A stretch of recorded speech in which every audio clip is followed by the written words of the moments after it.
শৈশব থেকে ছোট্টবেলা থেকেই তাকে রাসূলের জীবনী শিক্ষা দিতে হবে। রাসূলের তরিকা পদ্ধতি, রাসূলের আদর্শ যখন পৃথিবীর কোনো মানুষের ভিতরে চলে আসবে, সেই হবে একজন প্রকৃত মানুষ। কথা বলেন ঠিক কিনা? অথচ এইগুলো ফুটবল খেলা নাজায়েজ হওয়ার অনেক কারণ আছে, নাজায়েজ হওয়ার অনেক কারণ আছে। এর ভিতরে এক নম্বর কারণ হলো এইগুলো খেলার মাধ্যমে আল্লাহ পাক যেই কারণে মানুষকে মানুষ হিসেবে সৃষ্টি করেছেন, সেই লক্ষ্য উদ্দেশ্য ফৌত হয়ে যায়। কি হয়ে যায়? লক্ষ্য উদ্দেশ্য হারিয়ে যায়। এই লক্ষ্য উদ্দেশ্য থাকে না সেখানে। আল্লাহ তাআলা তো মানুষকে সৃষ্টি করেছেন রব্বুল আলামিনের গোলামের জন্য। কথা বলেন ঠিক কিনা? আফআসিবিতুম আন্নামা খলাকনাকুম আবাসা ওয়া আন্নাকুম ইলাইনা লা তুরজাউন। মানুষ যেন মনে না করে আমি যে কাজগুলো করছি অযথায় আল্লাহ পাক আমাকে সৃষ্টি করেছেন। না, এটুকু নয়, বরং হিসাব নিকাশ হবেই হবে। কি কাজ করতেছেন? আয়াহসাবুল ইনসানু আন ইউতরাকা সুদা। পৃথিবীর কোনো মানুষকে অযথা হাসরের দিবস কি করে দেওয়া হবে না, ছেড়ে দেওয়া হবে না। এমনি এমনি আল্লাহ ছাড়বে না। কি কাজ করেছেন হিসাব দিতে হবে। এরপরে ফয়সালা হলে জান্নাত, না হলে জাহান্নাম। কথা বলেন ঠিক কিনা? তাহলে এক নাম্বার লক্ষ্য উদ্দেশ্য এটা নষ্ট হয়ে যায়। দুই নাম্বার, এটা একটা অনর্থক কাজ। কি কাজ বলেন তো? অনর্থক কাজ। একটু জবান খুলে বলেন না, কি কাজ? অনর্থক কাজ। আন আবি হুরায়রা রাদিয়াল্লাহু তাআলা আনহু قال قال رسول الله صلى الله عليه وسلم من حسن اسلام المرء تركه ما لا يعنيه। তিরমিজি শরীফের 2317 নম্বর হাদিস। হযরত আবু হুরায়রা রাদিয়াল্লাহু আনহু বলেন, মিন হুসনি ইসলামিল মারই, ইসলামের ভিতরে একটা সবচেয়ে জঘন্যতম কাজ হলো, একটা সবচেয়ে খারাপ কাজ, ঘৃণিত কাজ, সেটি হলো অনর্থক কাজ। কি কাজ? অনর্থক। তাহলে ফুটবল খেলা হচ্ছে বিশ্বকাপে, যেখানে হোক, বাংলাদেশের ছেলেরা পতাকা উড়াচ্ছে, জামা গায়ে দিচ্ছে, তারপরে কি করে জার্সি পরতেছে, এগুলো পরে এই যে টাকা পয়সা অর্থ সম্পদ নষ্ট করে, এটা অনর্থক কিনা বলেন তো? অনর্থক। কোনো প্রয়োজন নেই, এটার কোনো প্রয়োজনই নাই। তাহলে দুই নাম্বার, এটার দ্বারা এটা অনর্থক একটা কাজ। তিন নাম্বার, সময়ের অপচয়। তিন নাম্বার কি বলেন তো? সময়ের অপচয়। অনেক বৃদ্ধ বাবাজিরাও বসে বসে ঘন্টার পর ঘন্টা 90 মিনিট ধরে খেলা দেখে, আছে না নাই? বৃদ্ধ, যুবক, শিশু সবাই মিলেমিশে একসঙ্গে যে আনন্দের সাথে দেখে, অথচ এই আনন্দের সাথে তারা এক ওয়াক্ত নামাজও পড়তে আসে না। এই আনন্দের সাথে জীবনে এক ওয়াক্ত নামাজ সে পড়ে নাই, যে আনন্দের সাথে 90 মিনিট খেলা দেখছে। কথা বলেন ঠিক কিনা? তাহলে তিন নাম্বার, সময়ের কি হয়? অপচয় হয়। অথচ যারা সময়ের অপচয় করে আল্লাহ তাআলা তাদের উপর কি হন? রাগান্বিত হন। এই জন্য শুরুতেই বলতেছিলাম, সময়ের কসম, আল্লাহ তাআলা সময়ের কসম খেয়েছেন। এই যে একটা বছর 1447 হিজরি বিদায় এনে চলে যাচ্ছে, একটা বছরে কি পরিমাণ ভালো কাজ, কি পরিমাণ খারাপ কাজ করেছে, হিসাব করার দরকার আছে না নাই? তাহলে ফুটবল খেলা, এটার মাধ্যমে সময়ের কি হয়? অপচয় হয়। 4 নম্বর, অর্থের অপচয় হয়। 4 নম্বর কিসের অপচয় বলেন তো? অর্থের অপচয়। বলে কিভাবে? অনেক জায়গায় বাজিও লাগে, খেলাধুলার মধ্যে বাজি হয়। এই দল যদি জিতে যায় এত টাকা, আর যদি তোমার দল জিতে আমি এত টাকা দিব। বাজি হয় কি হয় না? বাজি হয়। এরপরে সেটা তো জুয়ার ভিতরে চলে গেল। এরপরে জার্সি দিয়ে পড়তেছে, বা জার্সি আরো কি কি সব পতাকা উড়াচ্ছে। আর্জেন্টিনা থাকে বাংলাদেশে, মহাব্বত দেখে আর্জেন্টিনা আর ব্রাজিলের। কথা বলেন ঠিক কিনা? বিভিন্ন দেশের পতাকা উড়ায়। এটা হলো বাংলাদেশে আমাদের মানুষের অবস্থা। কি ভালোবাসা, কি মহাব্বত। তাহলে বলতাম 4 নম্বর কি? অর্থের কি হয়? অপচয় হয়। অর্থের অপচয় আল্লাহ তাআলা এটা পছন্দ করে না। কুলু ওয়াশরাবু ওয়া লা তুসরিফু ইন্নাহু লা ইউহিব্বুল মুসরিফিন।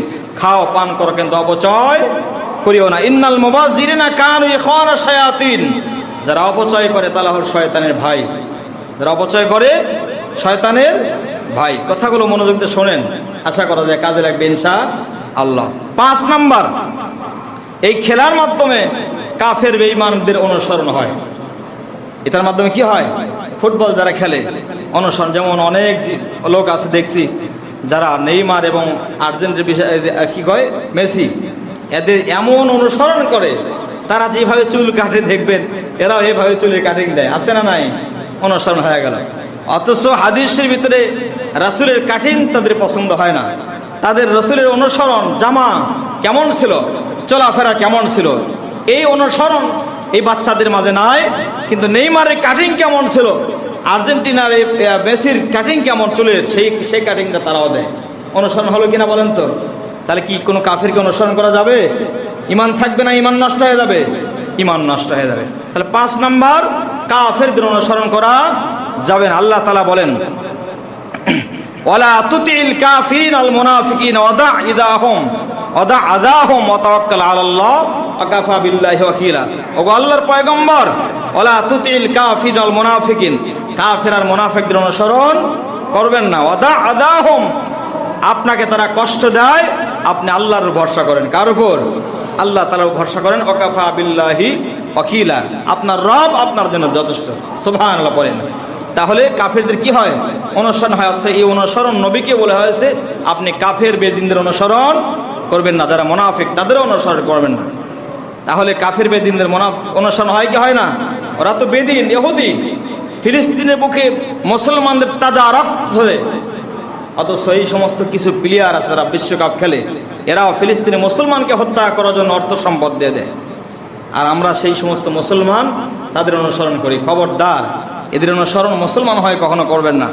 এরপরে 6 নম্বর, কাফের বেদিনদের প্রশংসা করা হয়। 6 নম্বরে কি? কাফের বেদিনদের প্রশংসা করা হয়। প্রশংসা আপনি শুনলে কি করবেন?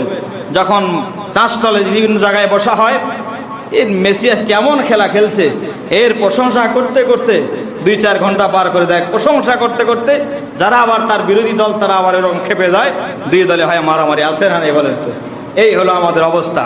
তাহলে কাফের বেদিনদের প্রশংসা করা যাবে না। একটা হাদিস শুনেন সেই বিষয়ে। আন আনাস রাদিয়াল্লাহু আনহু قال قال رسول الله صلى الله عليه وسلم اذا مدح الفاسق وجب رب الله تعالى واهتز له العرش। যখন দুনিয়ার কোন মুসলমান ফাসিকদের প্রশংসা করে, কাদের? ফাসিকদের প্রশংসা করে, গজিবার রব্বু তাআলা, আল্লাহ তাআলা তখন রাগান্বিত হয়ে যায়। আল্লাহ তাআলা কি হয়? রাগান্বিত হয়। ওয়াহতাজ্জালাহুল আরশ, আল্লাহর আরশ তখন কাঁপতে থাকে। আল্লাহ পাকের আরশ কাঁপতে থাকে যখন কোনো ফাসিকের প্রশংসা করা হয়। এজন্য ইহুদি, খ্রিস্টান, নাস্তিক, মোর্তা কোনো ফাসিক, তাদের প্রশংসা আমরা করব না ইনশাআল্লাহ। বলেন একটা আওয়াজ করে, ইনশাআল্লাহ। এরপরে 7 নম্বর, কাফের বেঈমান যারা আছে তাদের প্রতি ভালোবাসা বৃদ্ধি পায়। এই সমস্ত খেলা দেখার পরে যে একটু ভালো খেলে, তার প্রতি আস্তে আস্তে কি হয়? মহব্বত বাড়ে, ভালোবাসা বেড়ে যায়। এত সুন্দর। এই যে বাংলাদেশে দেখেন নেইমার, মেসি যারা আছে খেলে, এদের ভক্তবৃন্দ কম না বেশি? অনেক বেশি। এমন ভালোবাসা বাসে, আপন পিতা মাতাকে এরকম ভালোবাসে না। সেই ছেলেটা আর্জেন্টিনা মেসি এবং নেইমারের প্রশংসা করে, তার জবান থেকে কোনোদিন তার পিতা মাতার প্রশংসা বাড়ায় নাই। তার জবান থেকে তার আপন আত্মীয় স্বজনদের মাঝে ভালো মানুষ আছে, এলাকার ভালো মানুষ, সেই সমস্ত ভালো মানুষের প্রশংসা তার জবান দিয়ে বের হয় নাই। অথচ কোথায় সে কোনোদিন তাকে দেখাও নাই, কোথাও হয় নাই। তার প্রতি ভালোবাসা এমন বেড়ে গেছে যে সব সময় আর তাদের প্রশংসা করে। আছে না? বলেন তো। এজন্য আল্লাহ রব্বুল আলামিন আমাদেরকে এই সমস্ত কাজগুলো থেকে, বেহায়াপনা, পাপাচার থেকে রব্বুল আলামিন এ জাতিকে হেফাজত, আল্লাহুম্মা আমিন। আল্লাহ তাআলা এই সমস্ত বেহায়াপনা, গুনাহের কাজ থেকে মুসলিম জাহান, মুসলমানদের সন্তানদেরকে আল্লাহ তাআলা হেফাজত করুন, আল্লাহুম্মা আমিন। বিশেষ করে আর্জেন্টিনা, নেইমার, আরও বিভিন্ন দেশের খেলা হয়, এদের যে লেবাস, পোশাক, চুলের কাটিং, খবরদার এগুলো অনুসরণ করবেন না। পারবেন তো ইনশাআল্লাহ? নিজেও আমল করবেন, সন্তান ভাতিজা যারা আছে তাদেরকেও আমল করার জন্য চেষ্টা করার জন্য তাকিদ দিবেন, গুরুত্ব দিবেন। আল্লাহ সুবহানাহু ওয়া তাআলা যে কথাগুলো বললাম আমল করার তৌফিক দান, আল্লাহুম্মা আমিন।